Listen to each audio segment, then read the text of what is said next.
these pigs look tired to you? Yeah, they probably are, because they broke out of their fence at like 3 in the morning last night. So Daryl woke me up and we spent almost an hour putting their fence back together and getting them back in. But unlike them, we still have to get up and do all our chores and projects for the day while they get to nap. Lazy pigs. This is what happens when you throw a party in the middle of the night. Hey friends, my name is Julie and welcome back to my farm. Today I was going to give you a quick update on a couple of things that are happening around here. Namely, we have a couple new additions to the farm and I want to properly introduce you to them. We've also got a couple projects going on. Daryl is rebuilding our brooders. He got our small brooder redone just in time for our first batch of broiler chicks to arrive. And they're already like a week and a half old, so getting huge in a hurry, but that's what Cornish cross do. And you might notice there's some brown chicks in there. Those are some some egg-laying hens that I am raising up. I want to get back into breeding chicks, and the Welsummer is one of my favorite breeds. So we've got a couple of those in there as well. It's basically the same brooder that we had before, just new walls because it was getting pretty decayed. And then he's pretty much rebuilt from scratch the big brooder that we've got over here that we graduate our baby birds into as they get bigger. It had metal walls on it before that were starting to get rusted out. So he's replaced those with OSB, and then we're putting a new hardware cloth, very secure, nice hinged lid on here. It's gonna be much better. Looks like you guys need fresh bedding.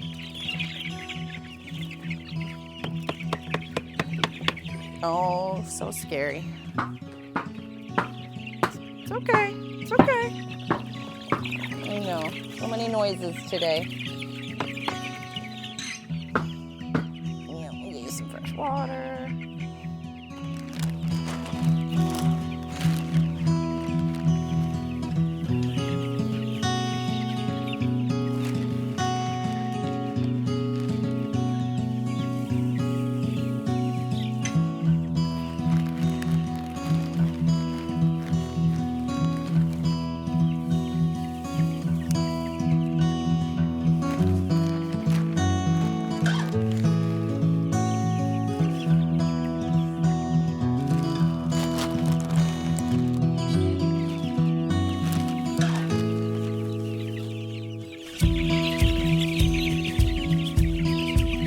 We order our Cornish cross meat bird chicks from a place called The Chick Hatchery. It's located in Michigan.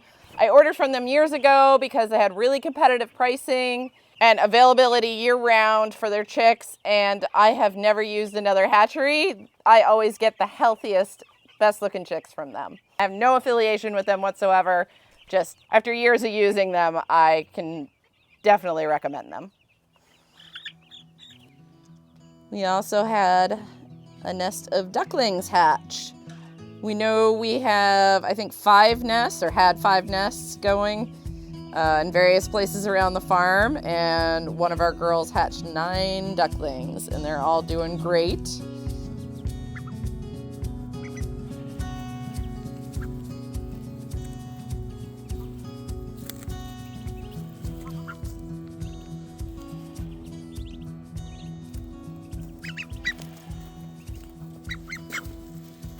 You may notice there's one that does not look like the others. This little chick is not a duckling. It's an American breast chick. I recently got a new incubator and I don't have a lot of experience incubating eggs, and it's a brand new model that I have never used before.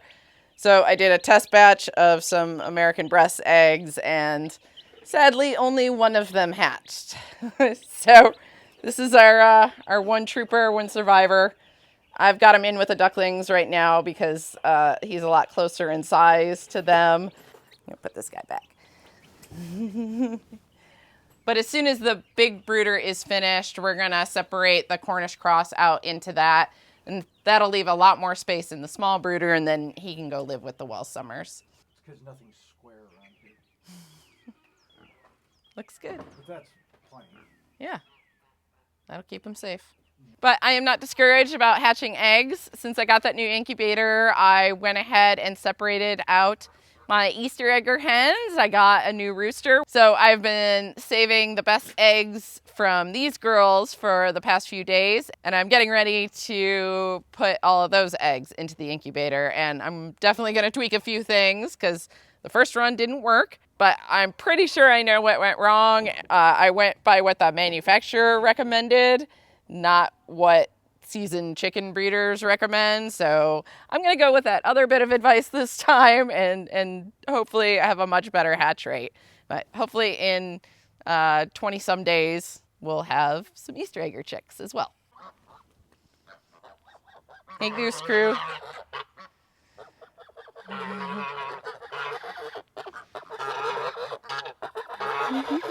Hi, Clarence.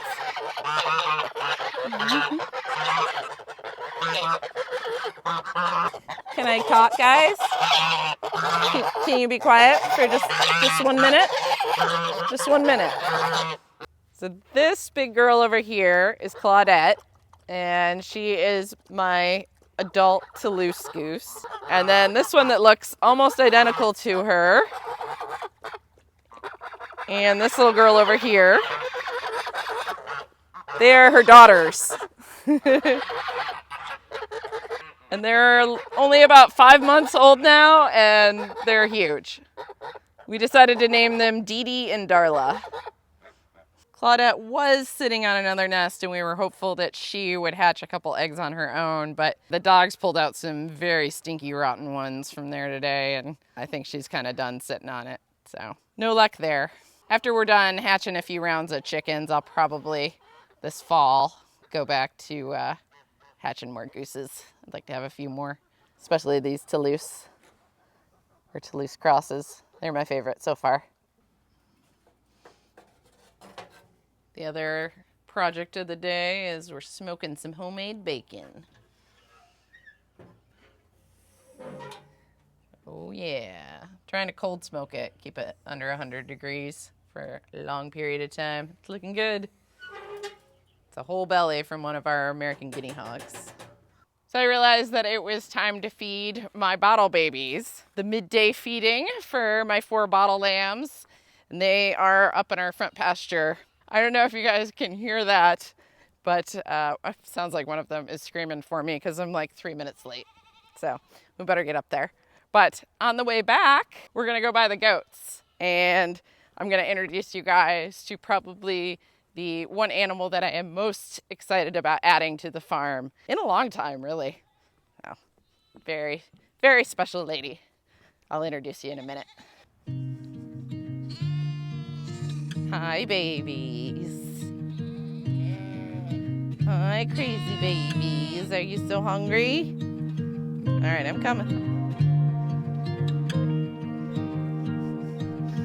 They make it hard to walk, but I gotta get somewhere that I can set these bottles down.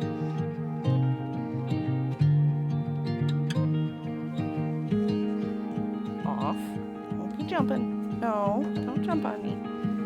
Come on. Hey, hey, hey. I'm getting it. I'm getting it. There you go.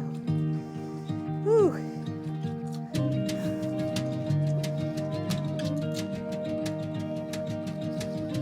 Hi, Gypsy. Sorry, I don't have a third hand.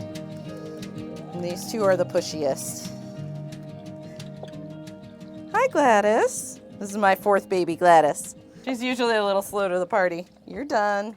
Gladys is almost 8 weeks old now, so she really doesn't need the bottle. Most of the time, she's slow to come and even ask for some milk when I come out here because she's too busy eating hay or laying around chewing her cud. She's really acting like more of a grown-up lamb at this point. But I certainly want to offer it to her if she wants it. It's only going to help her grow bigger and stronger. And she's done. That's normally what she does. She just walks away. No, you girls already had enough. I can't give you more. I know, always so hungry. You're always so hungry. All right.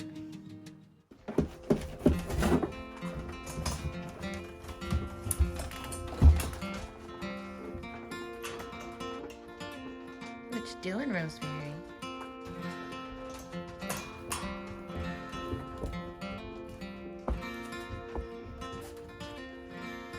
My sweetie.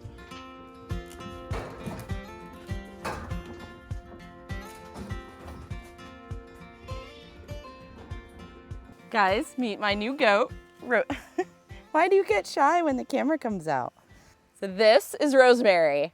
She is my brand new goat. She doesn't like standing still for the camera. You might notice she looks a little different from the rest of my goats in the fact that she does not have ears. And that's because she is a Lamancha dairy goat. She's my very first Lamancha. I have never had one on this farm before. I've never owned one before. But they are renowned for their dairy capabilities. They're supposed to have really great tasting milk and be high producers of it.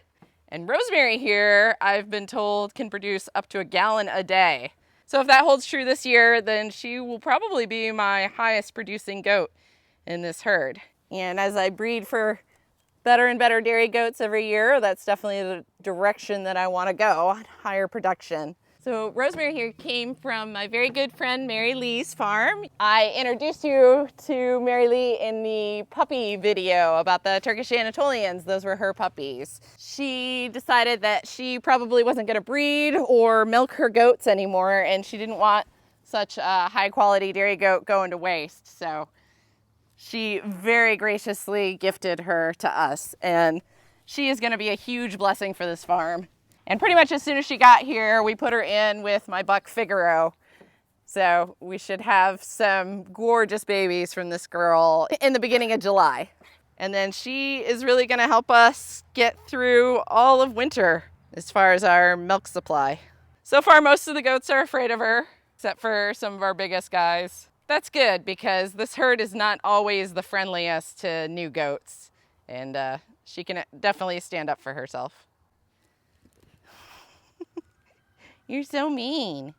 I didn't know Lamanchas got so big, but she is a big girl. I think Brock and Gwen and Vivian are a little bit bigger than her, but she probably even outweighs Vivian. Why are you being so shy? My pretty girl. I just love her colors. She's very unique. Super excited to have her in the herd. Is that good? One of the only things I could think of when it was raining so much, I was like, well, that'll be good for the grass. Yeah. This grass is looking great. This stuff back here is good.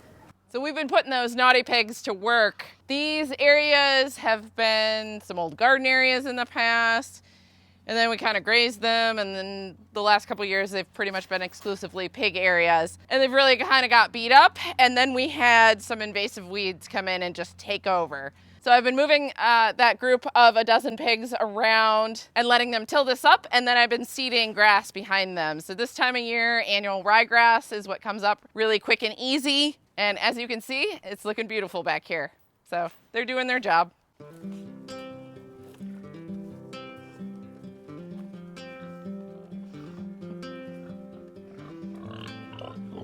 Hi, big girl.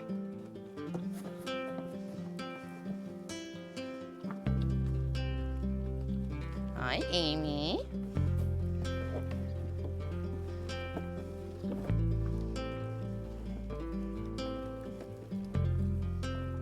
Hi, Mel Mel. And finally, I'd like to introduce you guys to our last new animal on the farm. This is Melanie. I call her Mel for short. It's another one of Doctor Who's redheaded companions. We're sticking with that theme for right now. She is a purebred Hereford sow. She's only about 2 years old. She's had 2 litters in the past. She's been a good mama. She is our replacement for Donna. If you guys remember, Donna was our first big Hereford sow, and she really did not perform well. She ended up killing most of her piglets. So we went ahead and processed Donna, and we got Melanie as her replacement. Now she came bred to a purebred Hereford boar, She came from a farm in Richlands called Rural Greens, and you can find them on Facebook under the owner's name. Her name is Hallie Worrell. I'll put that on the screen here so you guys can look her up. But Daryl went and picked this pig up, and he said that they had a great operation out there. She breeds a couple different breeds of pig, and so if you're looking for any feeder pigs or breeding stock, she'd be a great one to contact if you're in the area. Melanie and Amy should be bred. They are definitely looking pregnant to me. So we're expecting 2 litters of piglets right around April 1st. And we've decided to go back to our old method of farrowing where we give them lots of space out in the woods. Daryl's gonna build some new shelters, just 3-sided huts out here for them. But it should be warm enough. We don't have to run any electricity out here. And in the past, this has worked the best for us. From what I understand, Melanie here is used to kind of farrowing out in the woods, so she should feel right at home here. We are very happy to add her to our group of pigs.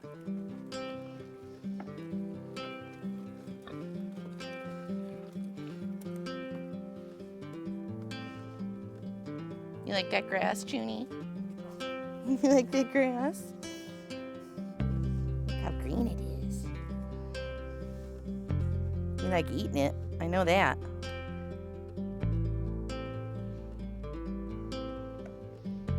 One additional project I'm thinking about doing this year is installing a little raised bed garden right in this space. So we'll see if we have time for it. We got a lot going on this spring, but I would really like to at least have some herbs and some pepper plants out here. So maybe 3 4x8 beds. Shouldn't be too much. Well, that's all I had for you guys today. If you guys didn't catch my last video, you're gonna wanna go and check it out. It's the super cute story of the bottle lamb that lived in my house for about a month. So if you're looking for something fun to watch, go ahead and check that out right here. As always, thanks for watching, and we'll see you next time.